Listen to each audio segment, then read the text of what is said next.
Welcome everyone, welcome to the physics lover on Kumar YouTube channel. Physics की दुनिया में आप सभी लोगों का स्वागत है। आज का लेक्चर हमारा इलेक्ट्रिक पोटेंशियल और कैपेसिटेंस नाम का जो चैप्टर कर रहे थे उसका नेक्स्ट लेक्चर है। अभी तक हम लोगों ने अपने पिछले 3 लेक्चर्स कवर अप कर चुके हैं, आज ये 4th लेक्चर है। तो चलिए स्टार्ट करते हैं। इस लेक्चर में हम पढ़ने क्या वाले हैं, पहले ये बता दूं आपको मैं, इस लेक्चर में हम पोटेंशियल एनर्जी का कंसेप्ट डिस्कस करने वाले हैं कि भैया पोटेंशियल एनर्जी का फॉर्मूला क्या आ रहा होता है और पोटेंशियल एनर्जी होती क्या है। चलिए स्टार्ट करते हैं। सबसे पहले हेडिंग डाल लीजिए पोटेंशियल एनर्जी। क्या डालेंगे अपन? Potential energy. आपको मैं बता दूं कि ये जो पोटेंशियल एनर्जी का कंसेप्ट है ये आपका बहुत ज्यादा इंपॉर्टेंट है आपके objective point, board point of view से अगर हम देखें तो ये डेफिनेशन पॉइंट ऑफ व्यू से और ऑब्जेक्टिव पॉइंट ऑफ व्यू से इंपॉर्टेंट है। There is no any derivation over here. और अगर हम जेईई मेंस और नीट पॉइंट ऑफ व्यू से देखें तो ये बहुत ज्यादा इंपॉर्टेंट कंसेप्ट है। तो इस कंसेप्ट को शुरू करने से पहले मैं थोड़ा सा आपको 11वीं को रिवाइज कराना चाहूंगा कि जो कंजर्वेटिव फोर्स होता है, याद रखना, कंजर्वेटिव फोर्स जो होता है, कंजर्वेटिव मतलब होता है हमारे पास संरक्षित बल। जो संरक्षित बल के द्वारा कार्य आता है, कार्य होता है, जो कंजर्वेटिव, या ऐसे याद रखोगे आप लोग कि जो कंजर्वेटिव फोर्स के द्वारा वर्क होता है work is always negative of potential energy. Potential energy को यू से रिप्रेजेंट करते हैं। किससे रिप्रेजेंट करते हैं? यू से। तो आपने क्या सीखा कि जो कंजर्वेटिव फोर्स के द्वारा यानी कि संरक्षित बल के द्वारा जो कार्य होता है, पोटेंशियल एनर्जी हमेशा उसकी क्या होती है? नेगेटिव होती है। पोटेंशियल एनर्जी क्या होती है बच्चों? नेगेटिव होती है ना। हम इस चैप्टर में इलेक्ट्रोस्टैटिक नाम का चैप्टर पढ़ रहे हैं। इलेक्ट्रोस्टैटिक नाम का चैप्टर था, उसमें हमने ये पढ़ा था कि यह क्या होता है हमारे पास, एक कंजर्वेटिव इलेक्ट्रोस्टैटिक फोर्स जो होता है बच्चों, वो कैसा फोर्स होता है हमारे पास? कंजर्वेटिव फोर्स होता है, यानी कि संरक्षित बल होता है हमारे पास। इस चैप्टर में हम क्या पढ़ रहे हैं? इलेक्ट्रोस्टैटिक के बारे में पढ़ रहे हैं, यानी इस रुके हुए चार्जों के बारे में पढ़ रहे हैं ये। और कंजर्वेटिव फोर्स को हमने पिछले वीडियोस में हमने इलेक्ट्रोस्टैटिक नाम के चैप्टर में जब पढ़ रहे थे तब वहां पढ़ा था कि ये कैसा होता है? संरक्षित होता है। संरक्षित होगा इसका मतलब क्या होगा? जो कार्य होगा वो क्या होगा? पोटेंशियल एनर्जी का बच्चों नेगेटिव हो रहा होगा। यहां तक आई थिंक आपको समझ में आ गया। कुछ नहीं किया हमने, सिर्फ एक कंसेप्ट देखा है कि कंजर्वेटिव फोर्स में वर्क डन जो होता है वो हमेशा नेगेटिव होता है पोटेंशियल एनर्जी का। तो चलिए अब यहां क्या पोटेंशियल एनर्जी का फॉर्मूला आता है? पोटेंशियल एनर्जी का यहां क्या होता है कि it is the amount of work done. It is amount of work done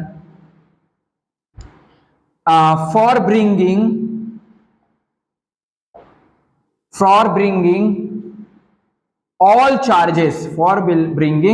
charges from infinity to make system। क्या बोला बच्चों मैंने कि ये क्या होता है? अमाउंट ऑफ वर्क डन होता है, कितना कार्य हमें करना पड़ेगा। पोटेंशियल एनर्जी क्या होती है? एक तरह से कार्य ही होती है। एक तरह से हमने क्या बोला? पोटेंशियल एनर्जी को वर्क ही होती है। सिंबल नहीं बता रहे नेगेटिव पॉजिटिव, लेकिन हम जनरल फॉर्मूला लिख रहे हैं अगर, तो हम उसमें ये बता रहे हैं कि पोटेंशियल एनर्जी जो होती है वो एक तरह से कार्य ही होती है कि चार्ज यानी आवेश को हम अनंत से लाने में कितना चार्ज कर रहे हैं, वही चीज हमारा क्या कहलाता है? Potential energy. और पोटेंशियल एनर्जी बच्चों हमेशा किसी के रेफरेंस में निकाली जाती है। क्या बोला मैंने? किसी के रेफरेंस में निकाली जाती है। किसी के रेफरेंस में निकाली जाती है। अब जिसके रेफरेंस में निकालते हैं हम उसका पोटेंशियल हमेशा जीरो मानते हैं। कुछ पॉइंट्स है जो आपको 11वीं क्लास में पढ़ाए जाते हैं। पोटेंशियल एनर्जी हम हमेशा किसी के रेफरेंस में निकालते हैं और जिसके रेफरेंस में निकालते हैं उसका हमेशा क्या होता है? यू, जीरो, यानी पोटेंशियल एनर्जी उसके क्या मानते हैं? जीरो मान लेते हैं। चलिए मान लीजिए हमारे पास दो चार्ज हैं, एक Q1 चार्ज है और एक क्या है? Q2 चार्ज है। पहले दुनिया में Q1 चार्ज आया, तो अगर हम Q1 चार्ज आया, जो हमारे पास पोटेंशियल एनर्जी होगी बच्चों वो क्या होगी? W1 प्लस W2, यानी कि W1 यानी कि हमारे पास Q1 चार्ज को अनंत से लाने में कितना कार्य करना पड़ा, और W2 क्या है हमारे पास? Q2 चार्ज को लाने में अनंत से कितना कार्य किया जाएगा। तो बच्चों अगर हमारे पास Q1 Q2 नहीं है दुनिया में, भूल जाओ Q2 नहीं है, तो Q2 नहीं, इंडिविजुअल लिखना है आपको, है ना, कि इंडिविजुअल, है ना। तो अगर मान लेते हैं पहले Q1 आया दुनिया में, Q2 था ही नहीं, तो Q1 है तो विद्युत क्षेत्र तो है नहीं कहीं, इलेक्ट्रिक फील्ड तो कहीं है ही नहीं, तो Q1 को लाने में जो वर्क होगा बच्चों वो 0 होगा।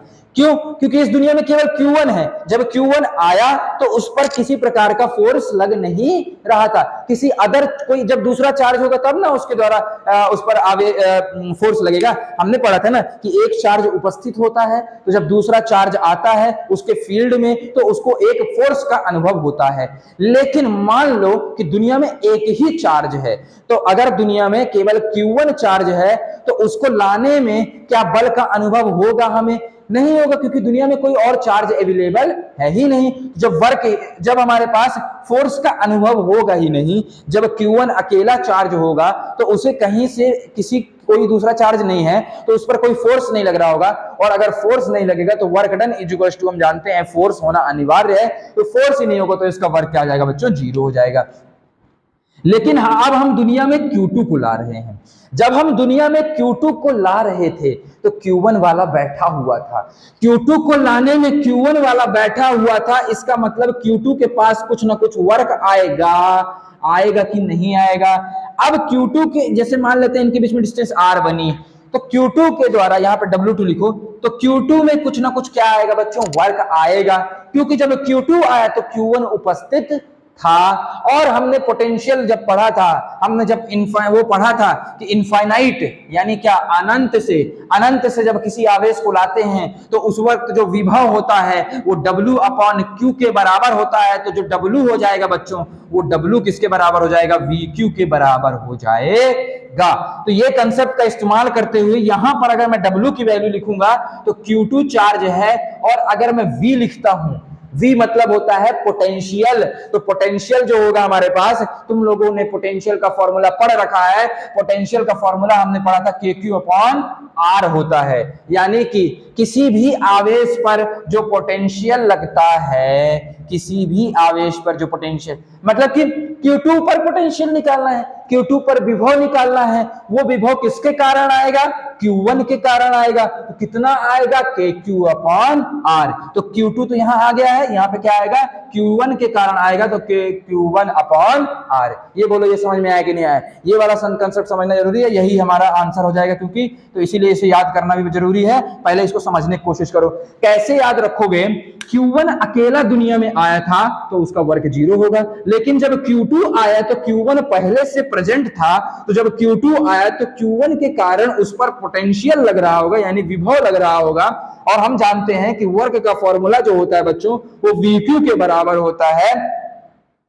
तो Q2 पर जो हमारे पास वर्क होगा वो Q2 के पर जो हमारे पास वर्क होगा वो VQ के बराबर होगा, और V की वैल्यू हमारे पास पोटेंशियल Q1 के कारण आएगी। और हम कई लेक्चर्स पहले V की वैल्यू पढ़ चुके हैं, KQ अपॉन R, और इलेक्ट्रिक फील्ड की वैल्यू क्या पढ़े थे? KQ upon R square. तो V की वैल्यू KQ अपॉन R आ गई, ये V है हमारे पास, और यहाँ पे चार्ज आ गया Q2। तो ये हमारा वर्क हो गया। तो यहां से पोटेंशियल एनर्जी कितनी आ गई बच्चों? KQ1 Q2 अपॉन R, ये आ गई पोटेंशियल एनर्जी। इसे आप रट लीजिए। अब ये पोटेंशियल एनर्जी पॉजिटिव होगी कि नेगेटिव होगी वो देखते हैं। पॉजिटिव होगी कि नेगेटिव होगी अपन वो देखते हैं। तो वो कैसे पता चलेगा अपने को? वर्क से पता चलेगा। वर्क कैसा है? अगर वर्क पॉजिटिव होगा तो पोटेंशियल एनर्जी क्या होगी? नेगेटिव होगी, और वर्क अगर नेगेटिव होगा तो पोटेंशियल एनर्जी क्या होगी? पॉजिटिव होगी। ये उल्टा चलते हैं ना। तो याद करो, जब मैंने वो पढ़ाया था, पोटेंशियल पढ़ा रहा था आपको, तो पॉजिटिव पोटेंशियल और नेगेटिव पोटेंशियल वहां पढ़ाया था। सेम वही चीज है। अगर मान लो यहाँ Q1 है और यहाँ मान लो अगर Q2 है, अगर मान लो दोनों का सिंबल माइनस माइनस है, मान लो माइनस माइनस है, तो एक दूसरे को क्या करेंगे? ये रिपल्सन करेंगी। तो इसको जब लाएंगे हम, जब इसको लाएंगे तो कौन सा फोर्स हो रहा होगा? रिपल्सिव फोर्स लग रहा होगा। कैसा फोर्स लग रहा होगा बच्चों? रिपल्सिव फोर्स लग रहा होगा, है ना। मतलब कि Q2 को हम अनंत से जब ला रहे थे, Q2 को जब हम अनंत से यहां पर ला रहे थे तो दोनों का सिंबल माइनस माइनस अलग अलग था। तो ये जो Q1 के कारण इस पर बल लग रहा था वो इधर साइड लग रहा था, लेकिन बंदा आ इधर रहा था। समझ रहे हो बात को? कि Q2 को मैं अनंत से इधर लेके आ रहा था, लेकिन सिंबल सेम था, तो Q1 के कारण फोर्स उस पर उधर लग रहा था। तो अगर बल की दिशा और विस्थापन की दिशा दोनों अलग अलग होती हैं, यानी फोर्स की दिशा उधर साइड है और डिस्प्लेसमेंट की दिशा इधर साइड है। फोर्स की दिशा हमारे पास क्या है, इधर साइड है रिपल्सिव फोर्स की, और डिस्प्लेसमेंट यानी विस्थापन जो हो रहा है वो इधर साइड हो रहा है। तो यहां से हमें दोनों की डायरेक्शन अलग अलग है, तो वर्क कैसा हो गया बच्चों, यहाँ पे नेगेटिव हो जाएगा, और पोटेंशियल एनर्जी जो हो जाएगी हमारे पास क्या हो जाएगी, यहाँ पे पॉजिटिव हो जाएगी, और जिसकी वैल्यू होगी k q1 q2 upon r। ठीक है। और अगर हम, ये तो हमारे पास कौन सा वर्क हुआ, अगर ये हमारा क्या हो गया, हमारे पास क्या हो गया यही बताओ, ये हमारे पास पोटेंशियल एनर्जी पॉजिटिव आ गई। अब Q1 और Q2 मान लेते हैं कि इसका माइनस है और इसका प्लस है, तो इनके बीच में बच्चों कैसा फोर्स, जब हम Q2 को ला रहे होंगे इधर साइड, तो उन दोनों के बीच में अट्रैक्शन लग रहा होगा। अट्रैक्शन मतलब इधर साइड बल लग रहा होगा, एक दूसरे को अट्रैक्शन कर रहे हैं, अट्रैक्ट कर रहे होंगे, और डिस्प्लेसमेंट भी इधर ही हो रहा है, मतलब बंदा चार्ज इधर ही आ रहा है, चार्ज इधर ही आ रहा है, और उन दोनों के बीच में अट्रैक्शन लग रहा है। तो इन दोनों का हमारे पास सिंबल कितना हो जाएगा, दोनों का अगर दोनों बल और विस्थापन, फोर्स एंड डिस्प्लेसमेंट दोनों सेम डायरेक्शन में होते हैं, तो वर्क कितना आता है यहाँ पे, इन दोनों के बीच में जो वर्क होगा वो कैसा आएगा, पॉजिटिव आएगा। तो पोटेंशियल एनर्जी क्या आएगी, नेगेटिव आएगी। यानी रिपल्सिव फोर्स में पोटेंशियल एनर्जी पॉजिटिव और अट्रैक्टिव फोर्स में पोटेंशियल एनर्जी नेगेटिव होती है। तो ये याद रखना, आपको ऑब्जेक्टिव पॉइंट ऑफ व्यू से पूछ सकते हैं कि पोटेंशियल पॉजिटिव कब होगा और पोटेंशियल नेगेटिव कब होगा। तो पॉजिटिव तब होता है जब दोनों का सिंबल सेम हो, और नेगेटिव तब होता है जब दोनों का सिंबल अलग अलग हो। कुछ नहीं याद रहता तो केवल और केवल फॉर्मूला जरूर याद रखना कि पोटेंशियल एनर्जी का फॉर्मूला जो होता है हमारे पास k q1 q2 upon r होता है। कितना होता है बच्चों, k q1 q2 upon r होता है। अब मैं अगर आपको थोड़ा सा जेई पॉइंट ऑफ व्यू और नीट पॉइंट ऑफ व्यू से एक छोटा सा पॉइंट बताऊं कि पोटेंशियल एनर्जी सिस्टम के द्वारा क्या होता है, तो आप रिलेट कर पाएंगे। देखिए हमारे पास क्या होता है, जैसे दुनिया में हमारे पास एक Q1 चार्ज है, एक Q2 चार्ज है और एक Q3 चार्ज है। तो इनके बीच में कुछ ना कुछ दूरी है, ये R1 दूरी है, ये R2 दूरी है, ये R3 दूरी है। तो अगर मुझे पूरे सिस्टम का पोटेंशियल एनर्जी निकालना है बच्चों, पूरे सिस्टम का पोटेंशियल एनर्जी निकालना है, तो कैसे निकालूंगा। देखो पोटेंशियल एनर्जी का बच्चों आपने फॉर्मूला पढ़ा k q1 q2 upon r, दो जने के बीच में ऐसे निकालते हैं। और याद हो तो जब हमने दो जने को लिया था, Q1 और Q2 को लिया था, तो Q1 का पोटेंशियल हमने जीरो मान लिया था, वर्क जीरो माना था, इसका मतलब पोटेंशियल जीरो मान लिया था। तो यहां पर भी हमें एक जने का जीरो मानना पड़ेगा, तो इसका वर्क मान लेते हैं जीरो हो गया है, इसका जीरो हो गया, तो इसका निकालते हैं। इसका किसके कारण निकालेंगे, Q1 के द्वारा। तो K आ जाएगा K Q1 Q3 upon R1 हो गया। अब Q1 के द्वारा Q3 पर हमने निकाल लिया, फिर Q1 के द्वारा Q2 पर निकालोगे तो K Q1 Q2 upon R2 हो जाएगा, ये हो गया। फिर इसके बाद तुमने क्या किया, अभी क्या किया है तुमने, अभी क्या किया है, Q1 के द्वारा Q3 पर ये निकाला, फिर है ना, इसको ऐसा लिख सकते हो, चलो ऐसे एक बार समझाने के लिए मैं आपको ऐसा लिख देता हूं,